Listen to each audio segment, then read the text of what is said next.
FBA fees are eating your profits? You're not alone. Most sellers have no idea how much they're actually paying or how to fix it.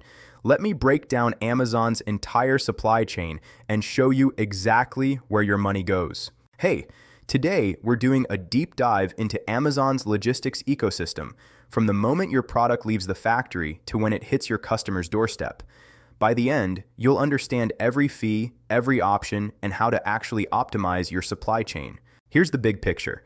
Amazon's supply chain has 7 stages: factory, first mile shipping, bulk warehousing, distribution, fulfillment centers, last mile delivery, and finally, the customer. For first mile, you've got 3 main options. GWD, that's Amazon's new Smart Hub warehouse.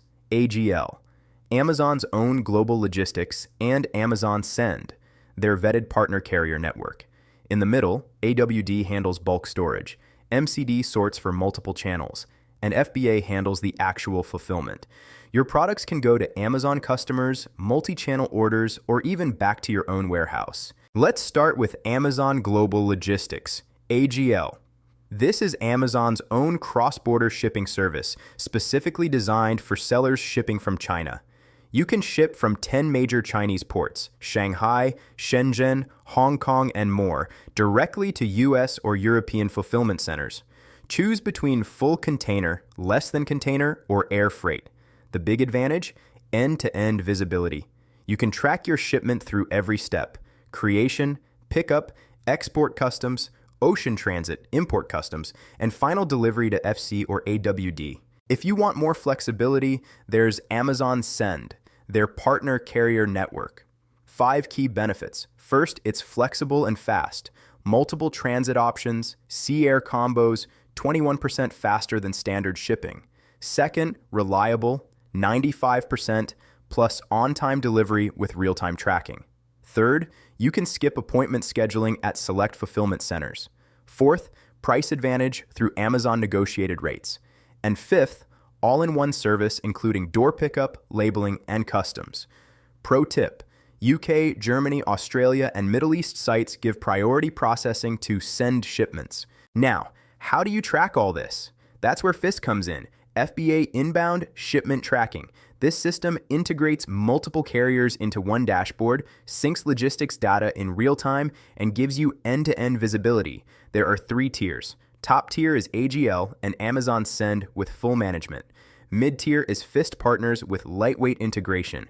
And base tier is SPN, the service provider network for verified carriers. One system to track everything.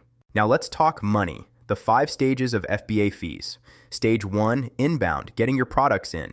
Stage 2, storage, warehouse costs. Stage 3, fulfillment, pick, pack, and ship. Stage 4, returns, processing customer refunds. And Stage 5, disposal, removal, and liquidation. Let's break each one down.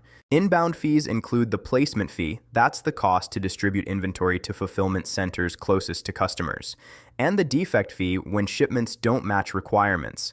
Storage fees are where it gets expensive. You've got monthly storage based on cubic feet, aged inventory surcharges that increase the longer products sit, and storage utilization surcharges when you're holding too much inventory relative to sales. Here's the profit killer: aged inventory surcharges. If your products sit for 180 days or more, fees escalate rapidly. Plan your inventory carefully or watch your margins disappear. Fulfillment fees are the core FBA cost, what you pay for Amazon to pick, pack, and ship each order. There's also a low-price FBA fee for qualifying budget items and a low inventory fee when stock levels are too low. Fees depend on size, tier, and weight.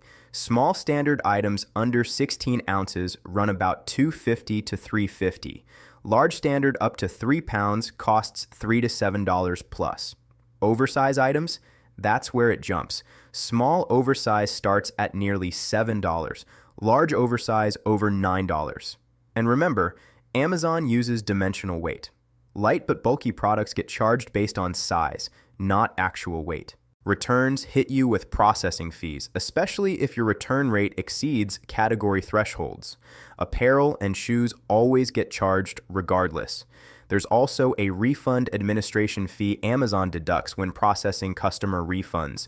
Disposal costs kick in when you need inventory removed, whether returned to you, liquidated, or thrown away. The dimensional weight formula, length times width times height divided by 139. Amazon charges whichever is greater, actual weight or dimensional weight. Light but bulky products get crushed by this pricing. Look, understanding your supply chain and FBA fees isn't optional anymore. It's the difference between profitable sellers and those bleeding money on every sale. If this breakdown helped you, smash that like button and subscribe for more seller strategies. What's your biggest FBA cost challenge? Drop it in the comments. I read every single one. See you in the next video.